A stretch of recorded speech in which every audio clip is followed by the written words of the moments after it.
ओम नमः शिवाय. नमस्कार सगळ्यांना. मी कविता नेहरे आणि आपलं स्वागत करत आहे अन्नपूर्णाबाई कविता नेहरे या यूट्यूब चॅनलवर. आज आपण बनवणार आहोत एकदम झणझणीत आणि खमंग ड्राय लसूणची मिरची. लसूण खरडा, तोही नो सोक मेथडमध्ये. कुठलाही त्रास नाही, भिजवण्याची गरज नाही आणि घरातले अगदी कमी इन्ग्रेडियंट्समध्ये तयार होते. ड्राय रेड चिली गार्लिक लसूण मिरचीसाठी लागणार आहे लाल सुक्या मिरच्या.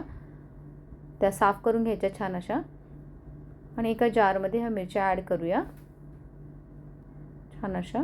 आणि ह्या मिरच्या मी थोड्या ओलसर घेतल्या, गावाकडच्या आंबट ओल्या आहे, पण तुम्ही ड्राय चिलीज पण घेऊ शकता, छान लागते. आणि खूप सारे लसूण पाकळ्या, अगदी कमी वेळेत कमी साहित्यामध्ये आणि खूप टेस्टी लागते. अगदी जेव्हा कधी भाजी खायची कंटाळा आला आणि तुम्हाला जर पाहिजे तर ही चटणी करून खा. मीठ ॲड करा आणि बस. याला काहीही मेहनत नाही आहे, कोणीही अगदी बनवू शकतं. छान असं ग्राइंड करून घ्यायचं, मस्त पेस्ट करायची, तेल टाकूनच ग्राइंड करायचं. आणि tip for the day, use short dry chillies for better colour and aroma. ही आपली छान अशी ग्राइंड करून झाली आहे पेस्ट. ती एका वाटीमध्ये काढूया.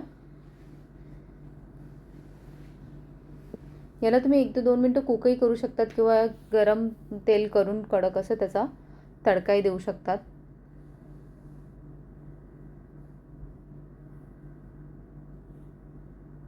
छान असा तडका द्यायचा तेल गरम करून आणि तो थंड होऊन एक ग्लासच्या जारमध्ये भरून ठेवायचा. छान अशी ही चटणी झाली आहे आपली. बघा, कलर पण अति छान आणि टेस्टला पण अगदी छान.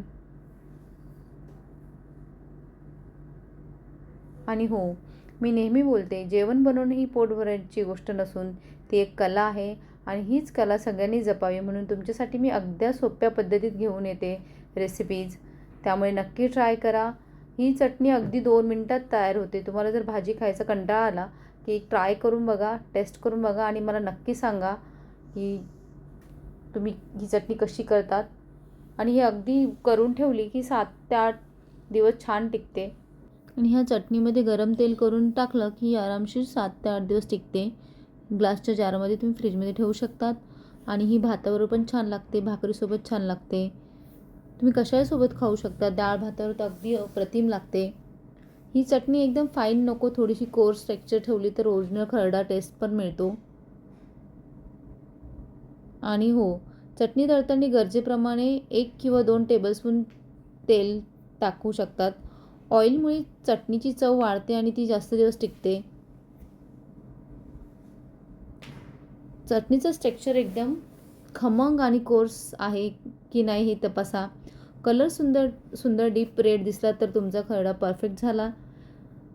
आणि ही चटणी गरम भाकरीसोबत, पोळी, तांदळाच्या भाकरीसोबत किंवा फक्त तूप भातावर पण एकदम मस्त लागते. ह्या चटणीमध्ये व्हिटॅमिन सी, अँटीऑक्सिडंट भरपूर प्रमाणात असते. गार्लिक इम्युनिटी वाढवतो. ड्राय रेड चिलीज डायजेशन सुधारतात आणि बॉडी वॉर्म ठेवतात. Thank you for watching. व्हिडिओ पाहिल्याबद्दल धन्यवाद. लाईक, शेअर आणि सबस्क्राईब करायला विसरू नका. आपला वेळ दिल्याबद्दल धन्यवाद आणि आणखीन अपडेटसाठी आमच्यासोबत जोडलेले राहा. तर पुन्हा भेटूया एक नवीन रेसिपीसोबत, नवीन खमंग चवीसोबत. तोपर्यंत धन्यवाद.